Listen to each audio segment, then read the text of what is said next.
Well, hello everyone, and thank you for being here. As you're aware, the City of Gladstone has made it a priority to expand the range of housing choices for its current and future residents. In support of this goal, I want to recap what the city has undertaken so far. Back in 2017, we did the Downtown Revitalization Plan, which calls for modifications to the downtown zoning code, along with other initiatives such as new improvements to Portland Avenue and reconstruction of the Trolley Bridge in support of a more robust downtown.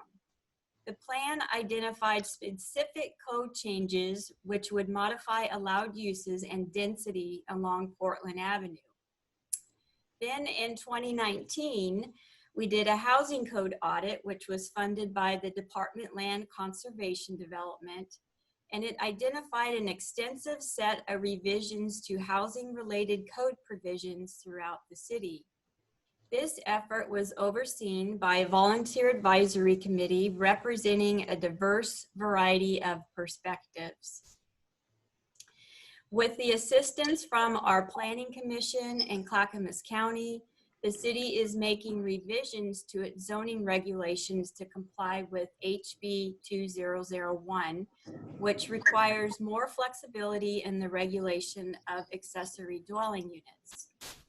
So now I'd like to update you on what we are doing. The city received another technical assistance grant from DLCD to undertake two new initiatives. The housing needs analysis, which you're going to hear about tonight. The HNA is a state mandated examination of the demographics, housing supply, and housing needs in the city. The intent is to identify whether the city has an adequate supply of land to support new housing needs, either through new development or redevelopment of existing property. We need to do that for the next 20 years. The city entered into a contract with Echo Northwest, and Beth Goodman will discuss the draft housing needs analysis tonight. The second initiative is a community engagement strategy. As part of the housing code audit, the advisory committee stressed its desire that the future implementation phase of the audit entail an extensive community engagement process, allowing a broad cross-section of the community to understand the issues and to weigh in on proposed code and policy actions. The city entered into a contract with Deborah Myhoff of Communitas to be working on this project, and she is also joining us tonight. So with that, I'd like to hand it over to the city's consultant, Mr. John Southgate, and he will guide us through this process tonight. Thank you. Actually, I don't have a lot to add at this point. As Jackie says, that the city has undertaken several important policy initiatives related, at least in part, to housing choice in the city of Gladstone, which I think are broadly aligned, both internally, but also with the state mandate under HB 2001, as well as regional goals for growth and development. So really what I'd like to do is turn it over to Beth. Beth is going to have the heart of the presentation. I think towards the end of her remarks, she'll turn it over to me to talk a little bit about the policy ramifications of her findings.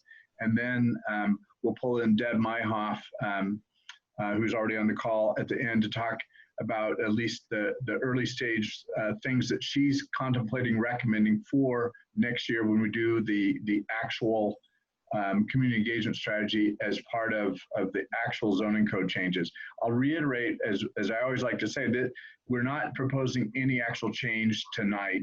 There's no zoning code change in front of you. This is all still background. Next year is when the actual code modifications will happen. Last thing, I don't think you mentioned, Jackie, that both Beth's and Deb's work is funded by Department of Land Conservation Development, the state of Oregon. So we have partners at Metro and at the state who are helping us with developing these initiatives. With that, I'd like to turn it over to Beth. Certainly, thank you very much. I'm going to put on my screen here in just one moment my presentation for this evening. So what I'd like to do as we go through this, is make sure that I'm answering your questions as we go. Let me set your expectations before we start. In a lot of ways, what we've got here is a technical analysis that is required by the state, and it's designed to show, to answer the question, does Gladstone have enough land to accommodate expected growth over the next 20 years? And so that nobody's in suspense, I'll tell you the answer is no. And it just so happens that a lot of the policies that you've been talking about, which John will talk about again at the end, are the kind of policies that somebody like me would suggest you talk about. So the city in its code audit and the upcoming discussions about those policies is on what I would say is the right track. So this analysis doesn't assume that any of those code changes are made. So with that, I'm going to start off by talking about demographics and housing trends in Gladstone. Going to go through some of the key findings of the housing needs analysis about the supply of residential land, a housing forecast, and a land sufficiency. Do you have enough land or not? And just realize that this is a not very long PowerPoint out of a very long report. So there's about 75 pages with a lot more information than we're presenting here.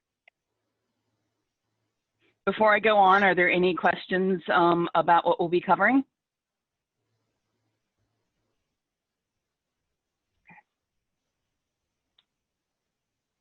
So Gladstone is doing obviously a housing needs analysis and an H&A, and why?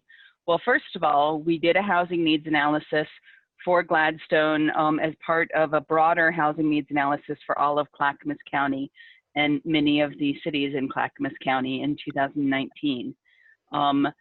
This updates that information from 2019, getting the most recent information about buildable lands and about population growth. The housing needs analysis looks at how much growth Gladstone is planning to accommodate over the next 20 years. It shows us where Gladstone's buildable residential land is and tells us whether there is enough. And then it gives you information about answering the question, what development patterns make sense and what is the unmet housing need in Gladstone. So housing needs not just about land, but it's also about housing affordability, an enormous issue in our region. What you get out of this project, so what we're doing, is specifically the technical report with all the bullets underneath of it that are listed there. The next step is the public discussions, and with that, potential changes to the comprehensive plan, the long-range plan for Gladstone, potential changes to the zoning code, and any other housing policies or programs that Gladstone implements to meet its housing need. So that's all coming in 2021, along with the public discussions. I'm hoping that people will speak up if they have questions. So then looking at some of the demographics, billion different slides. But what I want you to definitely understand is that when we look at housing needs, we're looking at it for the 2021 to 2041 period, for a 20-year period, as Gladstone is required to do. We're considering demographic factors that will affect housing demand in Gladstone over that period. So changes in age composition. So that's things like the aging of the baby boomers and the housing choices that boomers may make over the next 20 years. The household formation of people in the millennial generation and the Gen Z. They're going to be driving new need for housing over the next 20 years. We also look at changes in household composition. So do you have more single person households, more family households, that kind of thing. So we understand what those needs are in Gladstone. And of course, housing choice is generally driven by income. And what this little diagram that I've got here shows is that income and household composition are really connected closely to age. So as a person ages, their income changes. Generally speaking, it increases until retirement. And their household composition changes as they form households, and some households have children. Of course, not everybody follows that pattern of housing, a housing need over your life, but this is an illustration of what we're looking at and what we're thinking about. So looking at the population in Gladstone in the 2012 to 2016 period, which is the information we're working with here, what we see is that Gladstone has a larger share of population that's younger than Clackamas County, certainly. So 50% of Gladstone's population is under 40 years old. Gladstone also has a larger share of population that's in the 60 years or older than the Portland region. When we look at the fastest growing group over the next 20 years in the Portland region and across the state, that's going to be people who are over 60 years old. They're going to drive housing needs in addition to younger people who are forming households, driving housing needs. What we see is that Gladstone's, their households, has a larger share of non-family households, with 36% of the households in Gladstone are non-family. That's higher than you typically see around the state. And that's generally people who have roommates or one-person households. In 2012 to 16, 63% of Gladstone's households were one-person or two-person households. It's a little higher than you see in many areas. When we look at household income, we see that Gladstone has a median family income, a median household income rather, of about $57,000. You can see that's below Clackamas County's $68,000, almost $69,000 average. So as we're thinking about what's affordable to households in Gladstone, Gladstone has one of the lower incomes on average than you see across the region. And of course, it's considerably different than in your Westlands and your Lake Oswegos and Happy Valleys. That'll influence the type of housing that can be built in Gladstone. When we look at median rent, this median rent data is a little bit hard because this is from the census. It's from 2014 to 18. And so the exact numbers that we see here are not numbers that I would necessarily carry forward and make a big assumption that that's exactly right. But what we see is Gladstone's right in the middle when you look at other cities for median rent. So you've got cities like Wilsonville and West Linn that have higher median rent, and cities like Milwaukee and Oregon City that have on average lower median rent. So you get lower income, sort of middle of the road rent costs. And then when we look at median sales price, what we see is that in June 2020, Gladstone had a median sales price of $420,000. So when you look at Gladstone, it's tracking below other cities like Oregon City and Wilsonville, but tracking pretty closely with Milwaukee, and that's with lower incomes. So you look at it and you think about affordability, and it's certainly quite challenging in Gladstone, and that's true across the Portland region. And then we look at cost burdened. A household is said to be cost burdened if they spend 30% or more of their gross income on housing costs. So for a renter, 30% or more on rent and certain utilities. For an owner, it's rent, mortgage, certain utilities, taxes, and insurance. So what we see when we look at Gladstone is that just about 30%, a little more than 30% of your households that are homeowners are cost burdened, and 12% are severely cost burdened, meaning that they pay 50% or more of their income on housing costs.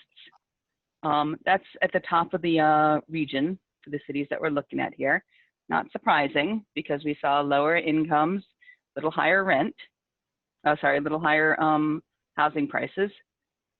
And then when we look at cost burden among renters, 34% of your renters are severely cost burdened, and an additional 28% are just simply cost burdened. That's a very high percentage of renters who are cost burdened. One of the things that suggests to me is that Gladstone may simply not have enough rental housing. There may be a lot more demand for rental housing in the region that's being expressed in Gladstone as people can find housing that's, well, not actually affordable to them, but can find housing that's more affordable to them than they can in other parts of the region. So that's a very high percentage of severely cost burdened and cost burdened households. Before I go on to talk about land, are there any questions about that kind of information? Randy has a raised hand. Hi, so on slide 13, on the cost burden renters, do you have the data broken out by age? Like, are there over 60, or what percentage of those are over 60 in our younger ones, or is that data available? That data is available for a city as small as Gladstone. I generally don't collect that data because it's not all that reliable. When you start to break data into very small groupings, so it's only renters and then renters by age group, for a city as small as Gladstone, that data starts to get unreliable. Okay. If I had some other questions on previous slides, do you want, Jackie or John, do you want me to wait till the end so Beth can get through the presentation, or do you want me to ask now? Ask now. Is questions related to Beth's presentation, but the policy things I would suggest we'll talk more about that later. Okay. Presentation. Mm-hmm. So Beth, this is based on 2016 needs, and I was just curious to what effect, if any, the results of the current census would have on this data, or is there a step in the process where maybe some updates from the current census are applied to this data, or how does that all work? Or does it just kind of, because it's so small of an impact over a 20-year view, you really don't look at it? So you've got two types of census. You've got your decennial census, which happens every 10 years, and it collects information about number of people, what kind of tenure they have, owner or renter, household size. It also collects race and ethnicity data. It doesn't collect a lot of the information that we're looking at here.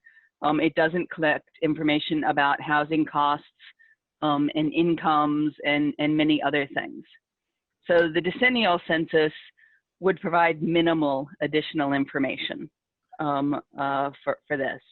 And it probably wouldn't change much of anything at that point. The American Community Survey is 5-year data. So it looks at data over a 5-year period. That is a sample done across the US of about 2.5% to 3% of the people in the US.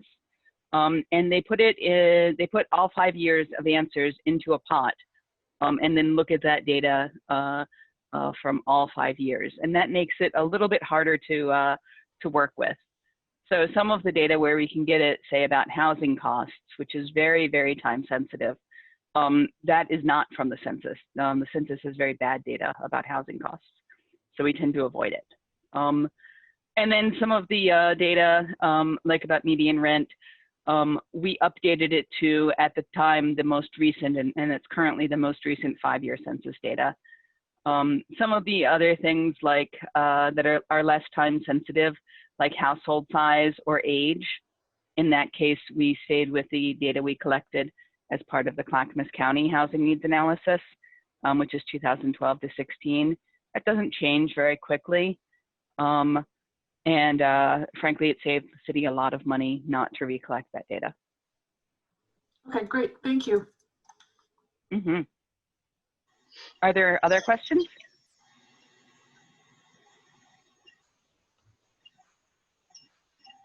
Okay, so I'm going to take a little different path now and go into a different sort of technical discussion. This is about buildable land. And specifically, we're looking at buildable residential land. So we're certainly not looking at your industrial land, and we're generally looking some at commercial land, but not in quite as much depth as you might in a different study.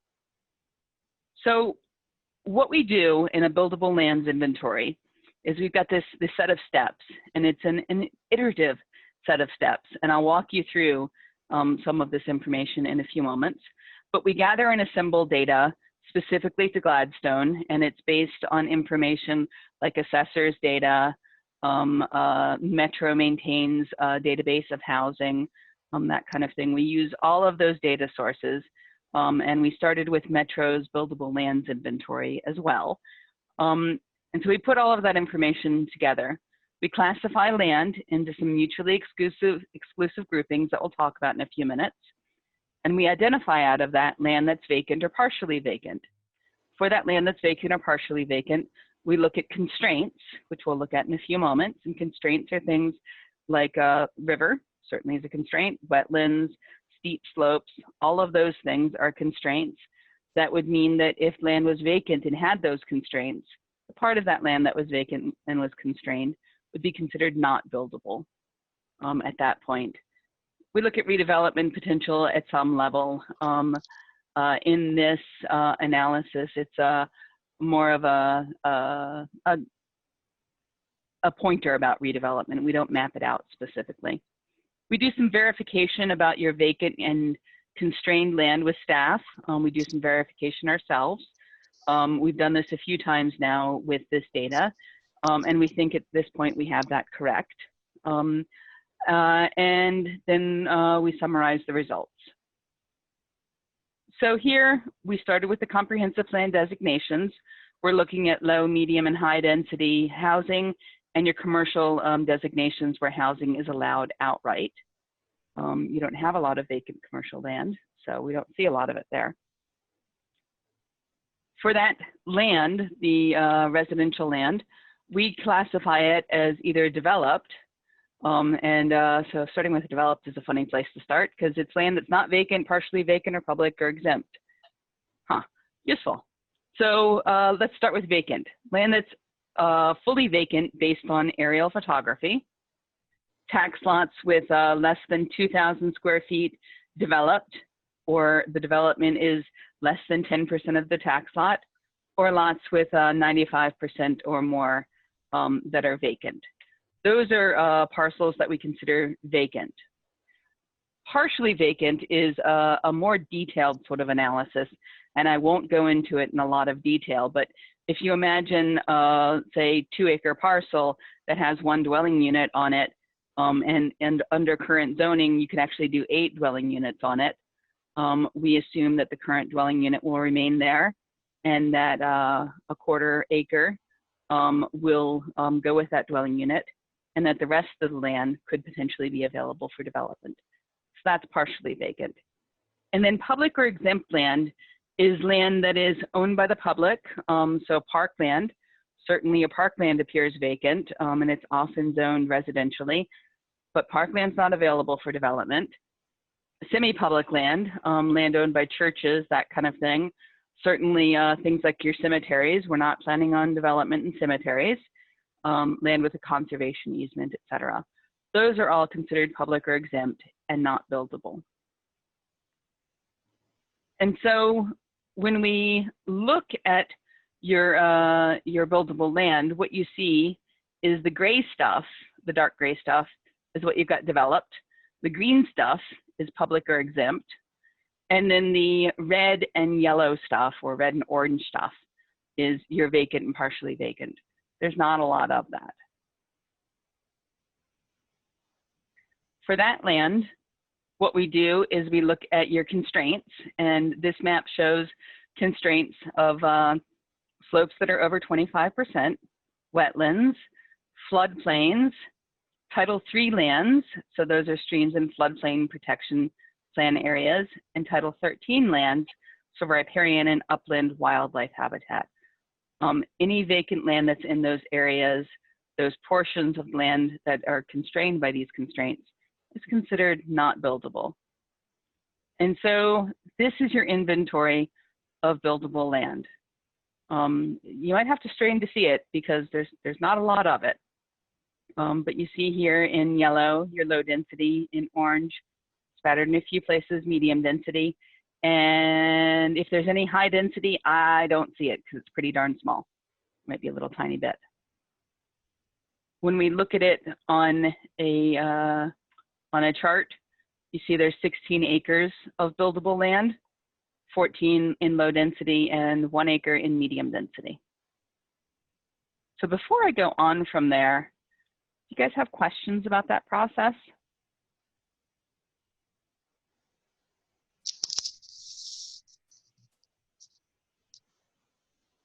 Natalie, did you have a question? No, Okay. I do not. Just want to make sure. Thanks. Okay. Oh, no, nobody has a question. Okay. So what we do is we take that 16 acres and we do a kind of complicated analysis of capacity for that. Simplified down, what we're looking at is historical densities based on development in Gladstone since 2000. In low density, your average density was developed was 5.2 dwelling units per acre.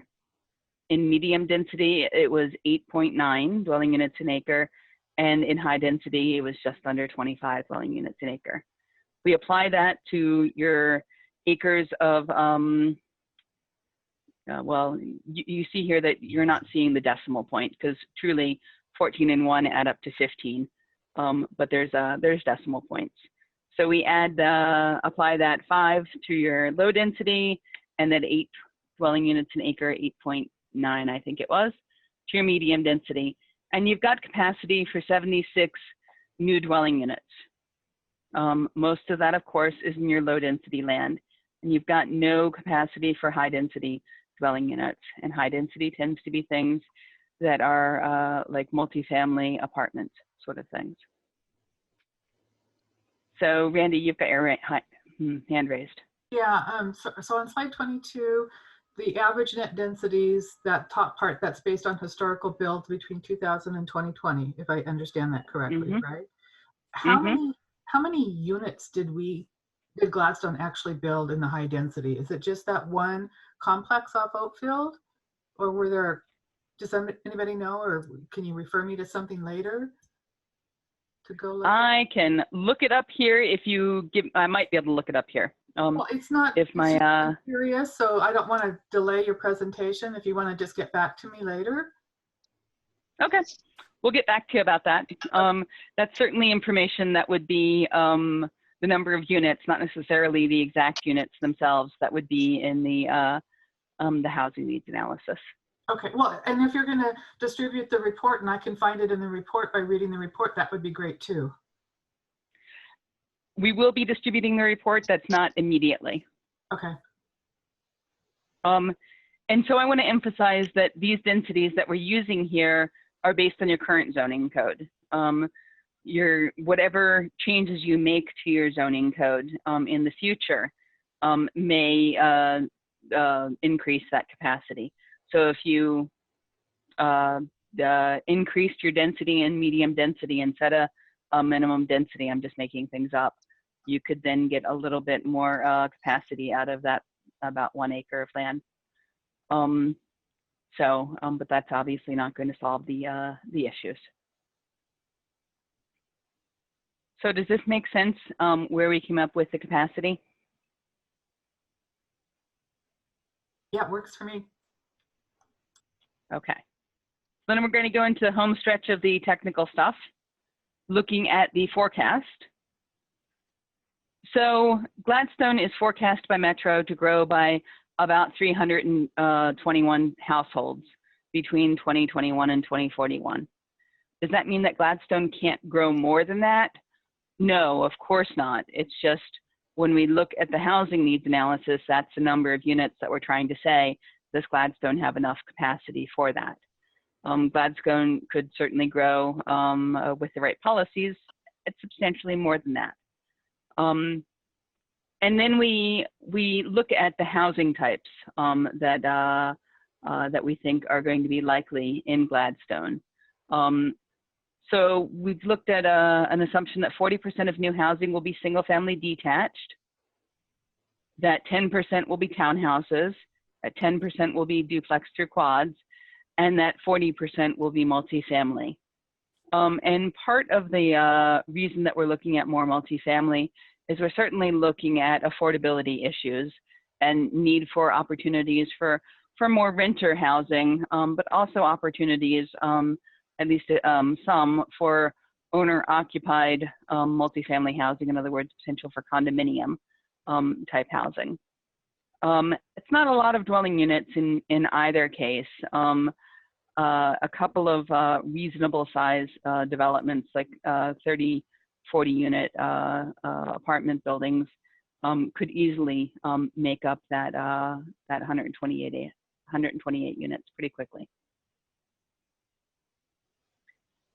I mentioned we're also thinking about affordability. There's a lot more information in the housing needs analysis about affordability, but we're taking this 321 new dwelling units, and what we're looking at them is based on median family income, based on your existing income distribution.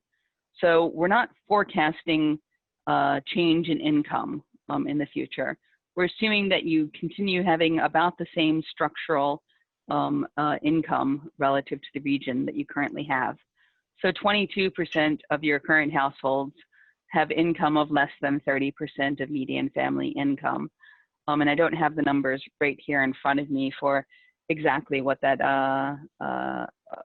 amount is, but it's going to be somewhere around $30,000, $30,000 to $35,000. These households with income below 50% of median family income, these households are your households who will need government subsidized housing.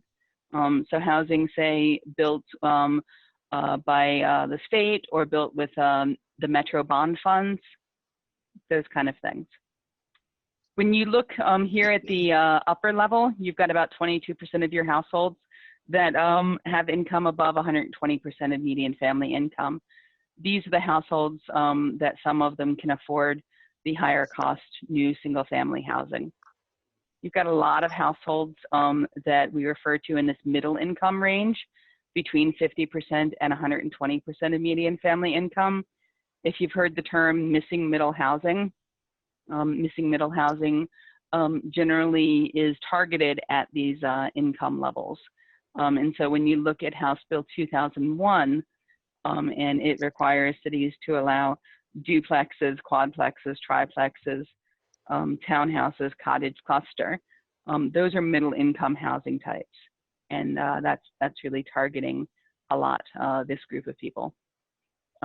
Developing housing in that income range, especially in the lower part of it, oftentimes requires some public subsidy, but sometimes housing can be developed at the upper part of the middle income range without as much public subsidy. The Portland area is a hard place for developing housing that's low cost. Okay, so when we come and put all of this together, we talk about the capacity of 76 dwelling units, the demand, we've got a rounding issue here, but of 321 dwelling units. What you see is you've got a deficit of land for all types of housing, from the low density to the high density.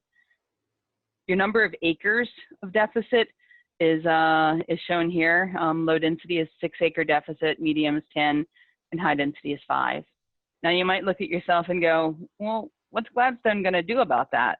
Gladstone can't expand its city limits. You're not at the edge of the Portland urban growth boundary. The answer is that is looking at using your existing land more efficiently. And so that starts getting off into the policy discussion. What can we do differently than we're doing now? And before I hand that over to John, I want to answer any other questions you guys have about how we got to this answer. Hi, this is Pat Smith. I'm on the Planning Commission. And I'm not challenging anything you say. I'm trying to get my arms around some statistics. It seems to me in prior presentations we've talked about 43% of Gladstone residents are renters. Is that correct, or somewhere close to that? I don't have that specific information in front of me, but I can grab it. Well, and the reason I asked that is that you also commented that we have a shortage of available rental property. So if we have approaching half of our citizens as renters, is there a point of balance that between renters and homeowners that's healthy for our community?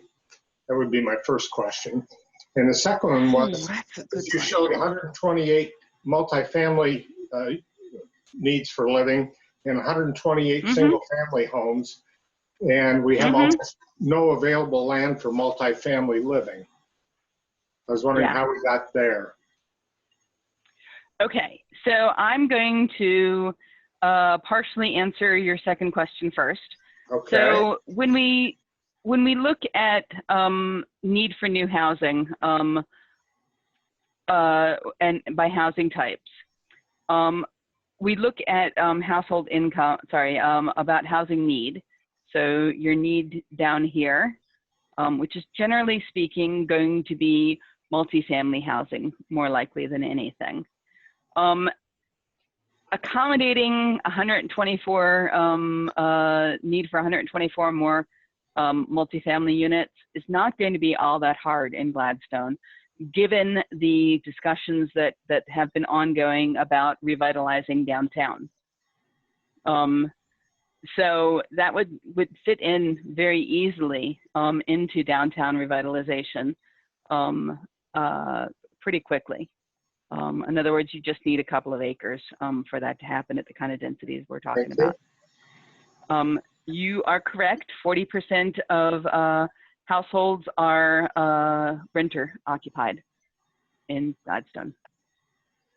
You know, I spent a number of years as a younger person renting property, and I think that's fairly common as we step into adulthood. But renters stress things in a community like schools. They tend not to be long-term residents. They come and go. They tend to be younger people that don't support schools at all. But if they do have children in schools, they tend to come and go. I guess, and I don't even know why, but I have a concern about tipping the scale too far to renting from permanent home ownership. It's just a concern. I'm not nothing wrong with what you're saying, but I think that's a concern that our city should have. I will certainly say that the amount of growth that we're talking about is a very small proportion of Gladstone's existing housing stock. In other words, the adding 321 dwelling units, 40% of which would be multifamily, is a very small percentage of the existing housing stock. So providing a little more opportunity, about as much opportunity for new renters as for new homeowners,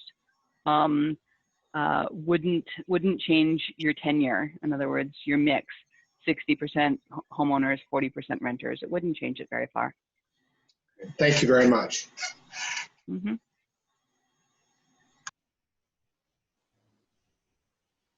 Are there other questions? Just to add on to your comments, and then I'm going to start bleeding into the next slide, I suppose, at some point. But one observation about downtown rental housing, and Beth, you can certainly correct me if you disagree, but I think if there is downtown redevelopment, and we'll talk about what policy steps need to happen for that to occur, I think it'll be probably primarily single studios, one bedrooms. It probably won't be families with children so much. That's certainly been my experience working, whether it's the Pearl District or downtown Beaverton or whatever. So at least in terms of the impact of new rentals in downtown Gladstone on the schools, I suspect it's going to have a pretty nominal effect. I wouldn't be surprised by that, John, especially when you look at the groups of people who are coming to the Portland region Where Gladstone is located within the region, you're just not that far from your employment centers. Gladstone's a pretty attractive place for younger people who can't afford to or choose not to live in Portland itself.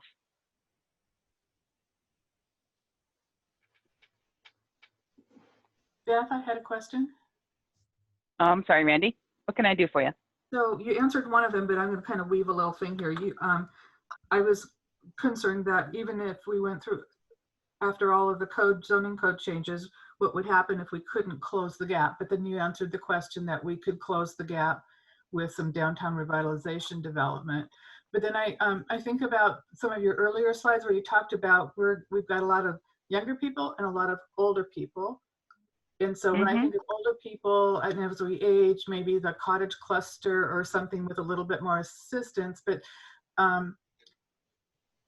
do we foresee that kind of thing as part of downtown revitalization? I always just assumed it was more about, you know, single apartment studios above, retail down below. So can you talk to that a bit?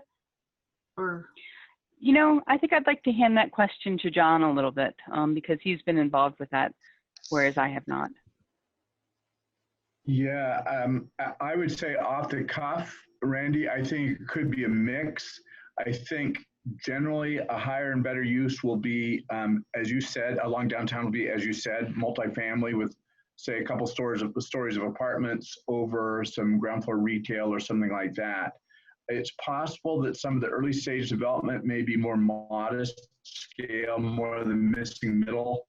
I always think of downtown Gresham. The first major residential investment in downtown Gresham a long time ago now, in 1993, was a townhouse project. For that matter, the same thing with the Pearl District. Sometimes to prove a market, you start with more modest scale development. So the very first new construction condominium in the Pearl District was about 30 units. And of course, the last one was how many, 20 or 30 stories.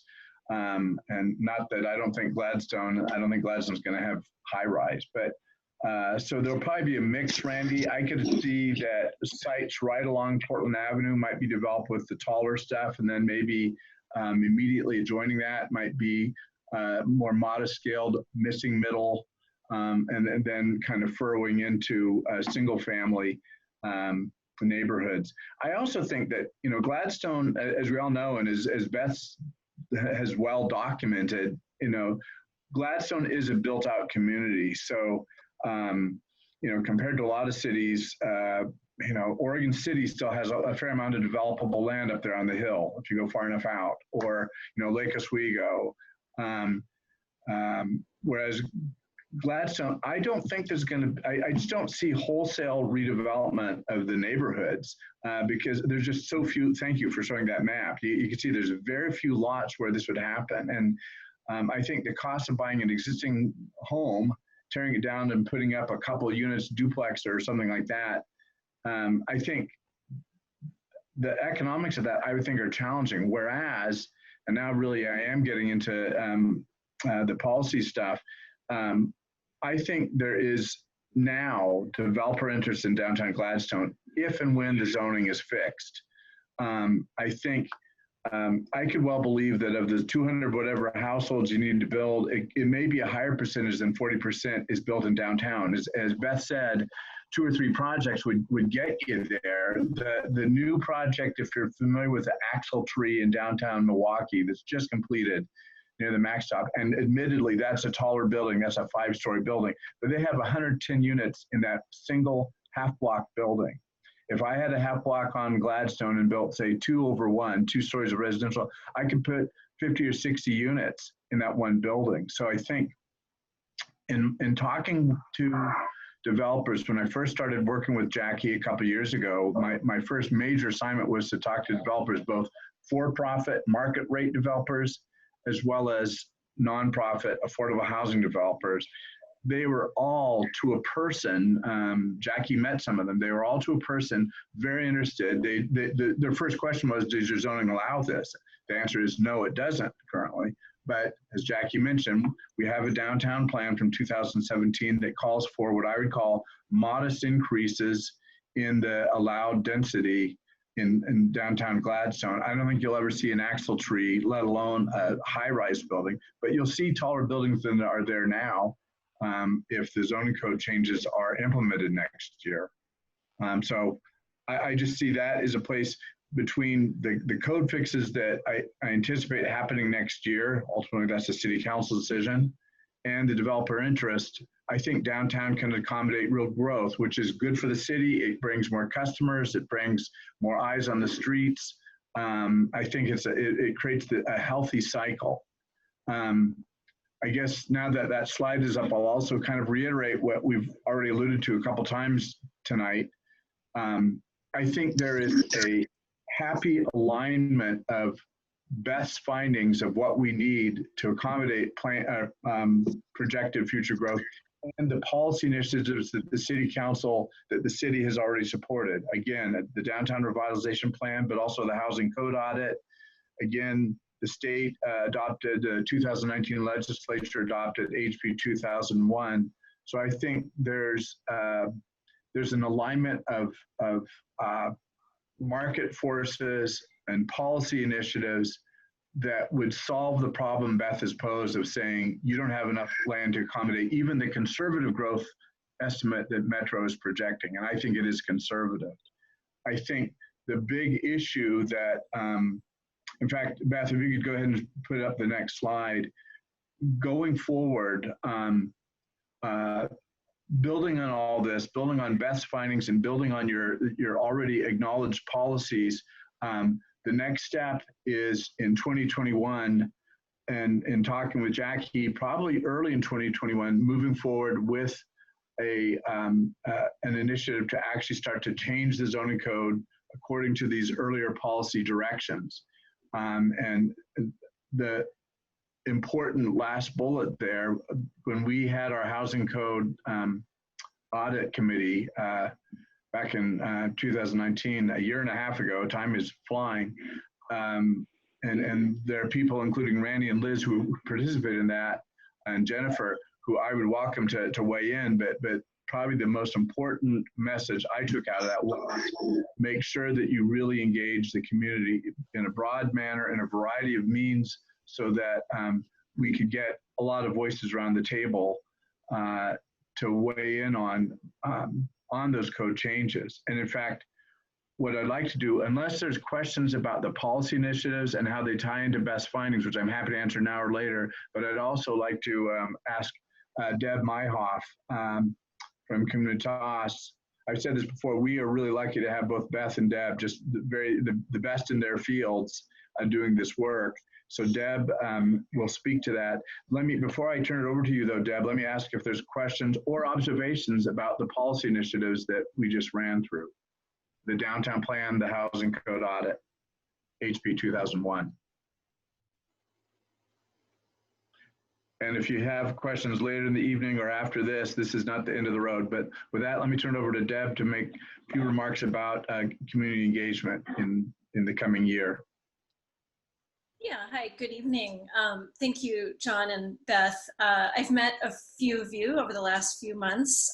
Good to see familiar faces. I have been sort of digging into the findings that Beth just presented and thinking about who might be living in Gladstone in the future, as well as talking to you all about processes that have worked in the past and some of the folks that we think might be left out. But I think for the housing code changes, a really important part of the process will be digging in quite a bit more into the details and specifics of who might need this housing. So there aren't just structures, but it's the people within them. And thinking a little bit about who's there now. You know, a quarter of Gladstone's population are children. But the school district has been noting the last couple of years about a declining enrollment, which suggests that families with young children are having a hard time keeping a footing in the area, likely affordability, but maybe it's something else. Be really good to talk to those families and find out what the stability of their housing situation is, what sort of housing they would need to be able to stay and grow in Gladstone. And along those lines, talk to kids in high school, young people, or just getting out of high school and finding out what it would take for them to be able to stay in Gladstone as they get jobs and sort of move through their various stages of housing, what they would look for and what they need, so that that community that you have can continue and people find a home there. The other thing I thought was sort of interesting, I'm just giving you some sort of bigger picture ideas about my thinking, but the other thing I thought was interesting is you have a lot of folks who are working age who are also disabled, who currently live in Gladstone. There's not a lot of processes, or the sort of past processes don't indicate that a lot of folks, and some of you have told me, it doesn't seem like a lot of folks who are disabled have been included in those conversations.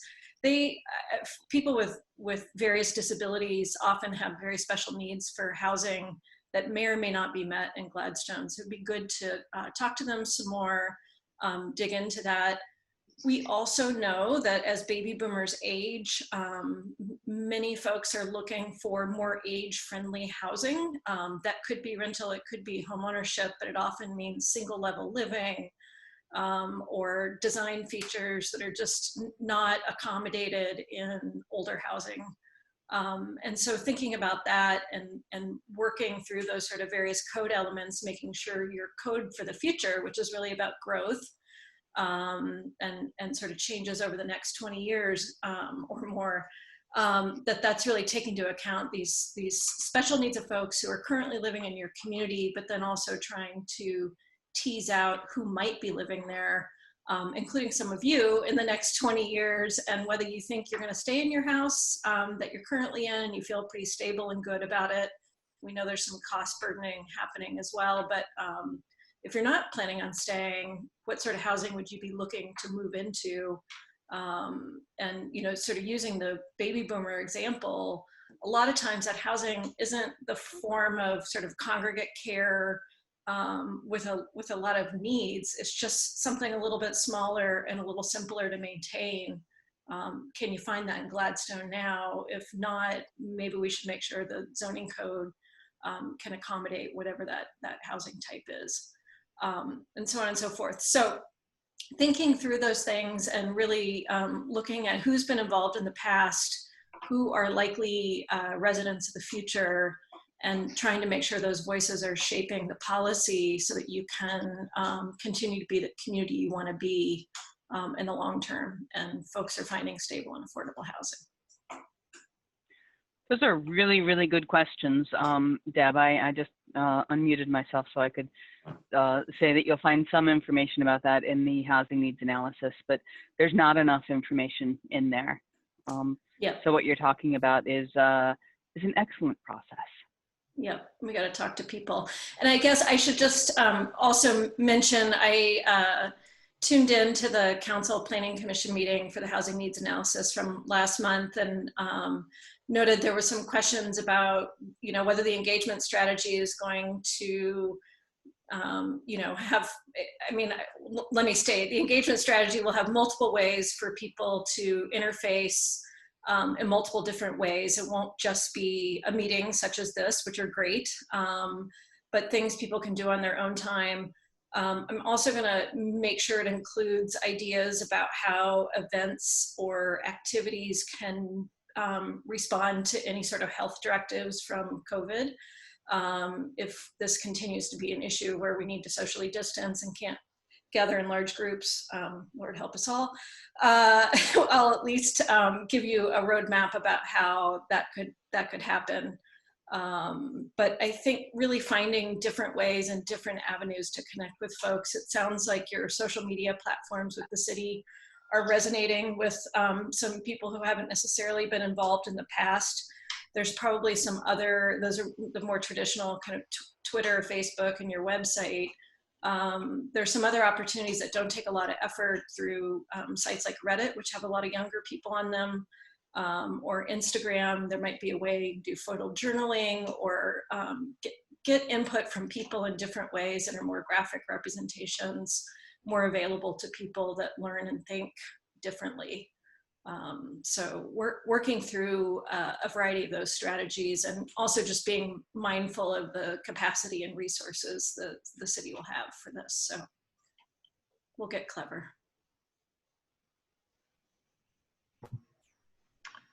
I think that's the presentation, but this has been a great discussion so far, but I think we booked till 7, so if there's more questions, and plus I'd just love to hear observations or thoughts apart from questions on the presentation.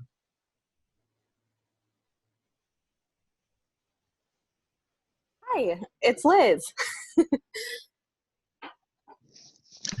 Go Liz. Hi. I was just wondering, and forgive me if I've already asked in another meeting or if someone already asked today, but do we have access to that full 75-page report?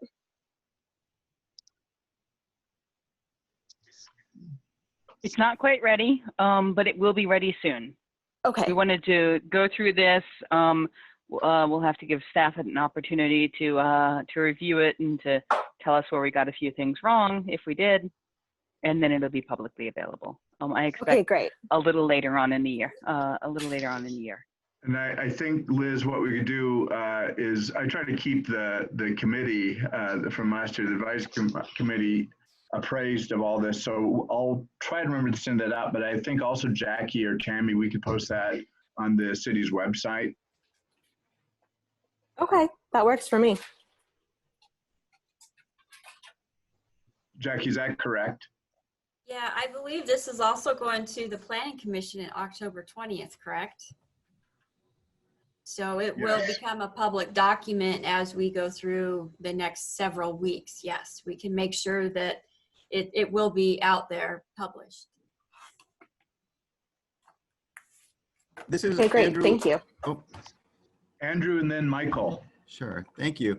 I'm just curious regarding transportation issues. Is that considered in this report to any extent? Transportation isn't really followed through in this report. Part of the issue with looking at transportation and housing cost burden is that information is kind of sort of available, but not really widely available in ways that make it really useful.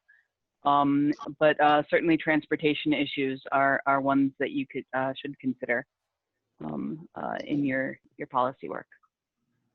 Andrew, you probably know this, but the downtown revitalization plan, as Jackie mentioned, not only speaks to mixed-use development and zoning code changes, but another couple of major components of that plan were the trolley bridge, as well as the Portland Avenue improvements, which are all part and parcel of downtown revitalization. And in fact, when I spoke with developers about their interest in downtown Gladstone, partly they talked about the zoning, but they also, I told them about the plans that I think will be built, knock on wood, depending on funding in the next couple of years. But and that really spurred their interest even more. Michael, you had a thought or question.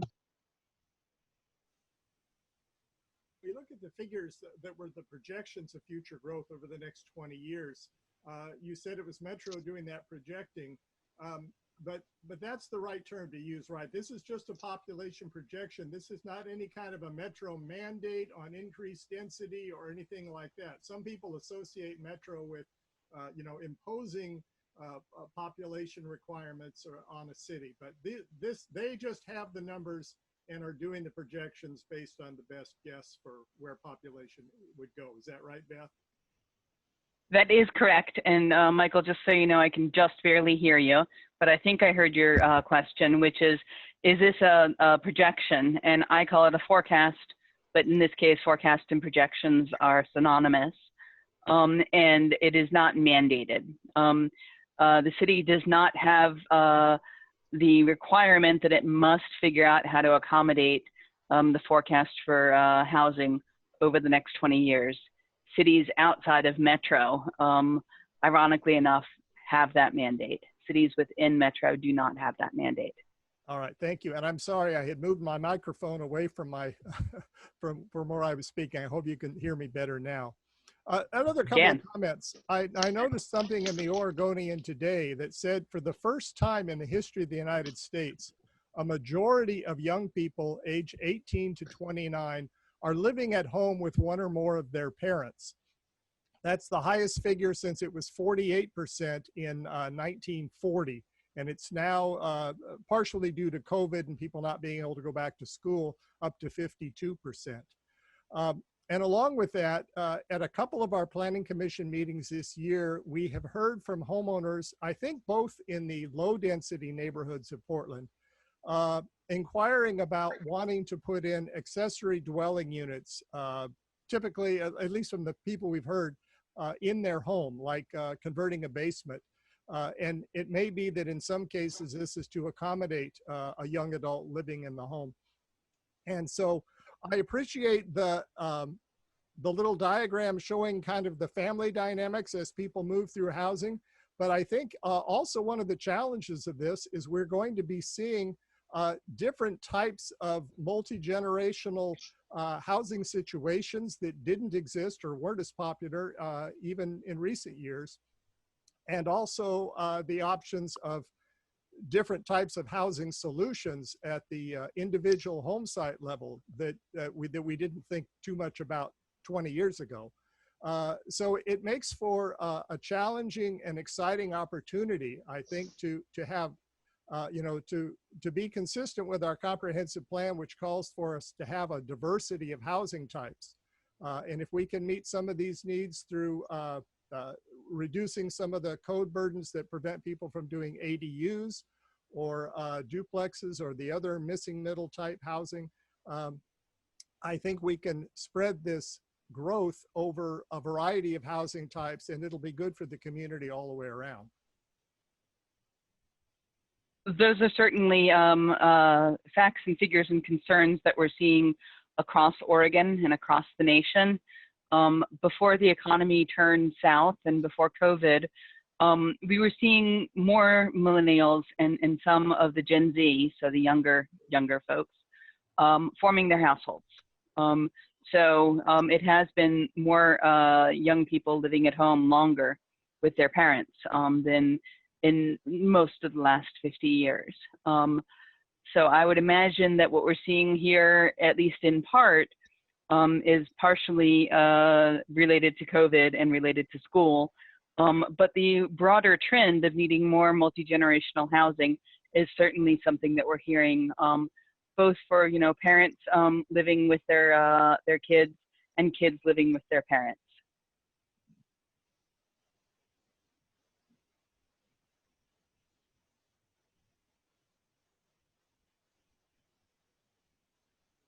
I believe Randy had a question. Yeah, and it has to do with, so I see a lot of familiar faces and names that I recognize, which, there's a lot of things going on in people's environments now, COVID, the fires, but I'm hoping and I'm wondering if there might be some more outreach before the Planning Commission to get people at least familiar with what's going on, whether it be in the newsletter or so pre-code audit discussions, but just the housing needs analysis and some of the other activities, kind of wrapping that around, describing like Jackie did, kind of the lay of the land of the progression of the work that we're doing and where we're going. Sometimes it takes a number of times for people to hear these kinds of things, for things to sink in. So I guess I just would encourage us to think about how we get it out there. And again, we can't control the weather or the fires or COVID, but anyway, just a thought. I don't know, Deb is pretty amazing. She controls a lot, so don't assume anything. Go Deb. And Deb, your report, which I know that's going to be later in the fall that you finalize it, but you will, I think you're going to speak to some of that, like not just the actual process, but leading into it, or it can include those elements. Here's some early notifications that the city can undertake to give people like a heads up in the coming months. You're going to hear about this. So I don't know if you want to speak to that now, or if I know you're still working on your strategy. Yeah, I don't have any level of detail in the strategy yet, but it certainly could have that sort of those early communication pieces. I mean, I am thinking, Randy, I think you were speaking directly about the HNA, but it's similar when we start talking about zoning.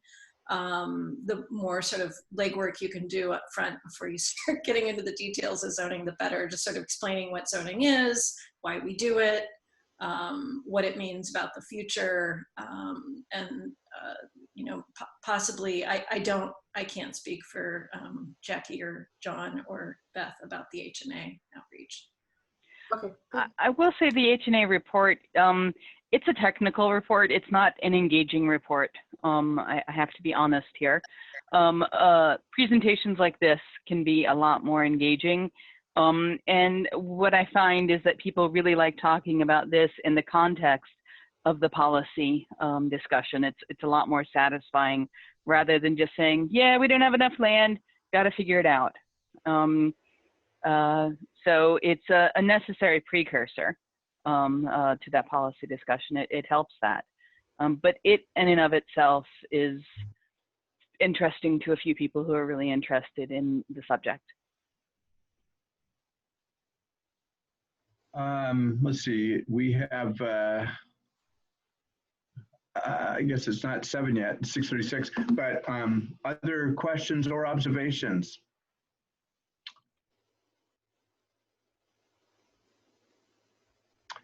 I think many of you know Joy Fields is the county, she's with Clackamas County, she's the planner for the city of Gladstone. And Joy, we didn't talk beforehand, so I'm putting you on the spot, but if you have any thoughts that you want to share or observations, that'd be great. You don't have to, but. Well, the housing needs analysis is the first step. So identifying what we have is a great place to be starting. I know that you guys did a housing audit that is also helpful, but putting all that together in relation to the regulations that are coming from the state will definitely help Gladstone as it moves forward. Great. Any other thoughts? This is, as Jackie mentioned, this is not at all the end of the road. In fact, as Joyce said, this is sort of an earlier step. So October 20th, the Planning Commission will be officially hearing the HNA, and then in January, early January, the City Council will formally adopt it. It'll be submitted to DLCD for acknowledgement. I also want to mention, for those of you who are interested, the city's required under HB 4006 to have an annual public meeting on its status as a severely rent burdened city. As Beth said, more than a quarter of the renters in Gladstone pay more than 50% of their income on their rent. That classifies us under state law as a severely rent burdened city. And so we're obligated to have this meeting, so that on the 20th, in addition to the Planning Commission meeting at 6:30, at 5:30, there'll be a meeting. It's not a hearing in terms of any formal action. It's just to have experts on affordable housing development talk about why we have such rent burdens. Beth has alluded to that already. And then also what some of the solutions are, which once again come down to new housing development, affordable housing development mixed in with market rate.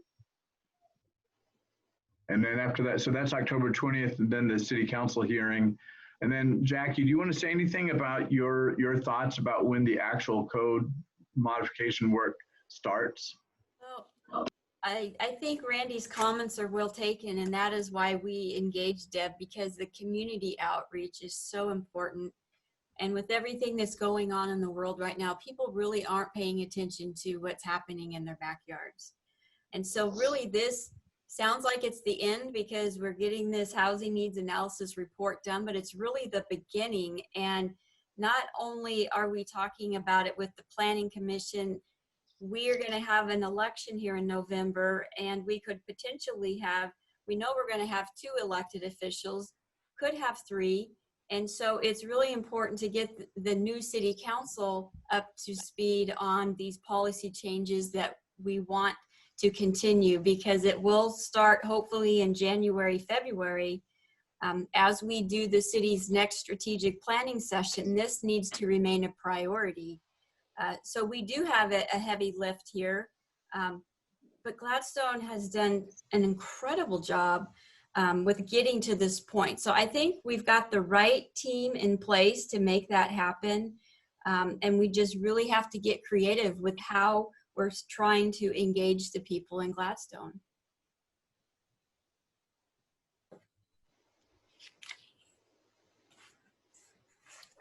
All right, well, I think unless there's anything else, I think we could wrap up now and then stay tuned for more. Jackie, you should close the meeting. I'll close the meeting, but also this is a recorded community forum, which will be placed on the website. And that's how we start our next steps with trying to get people to watch this information. But thank you guys all for participating. I know we are distracted in our minds right now, but it's very important. So with that, we will go ahead and close the forum.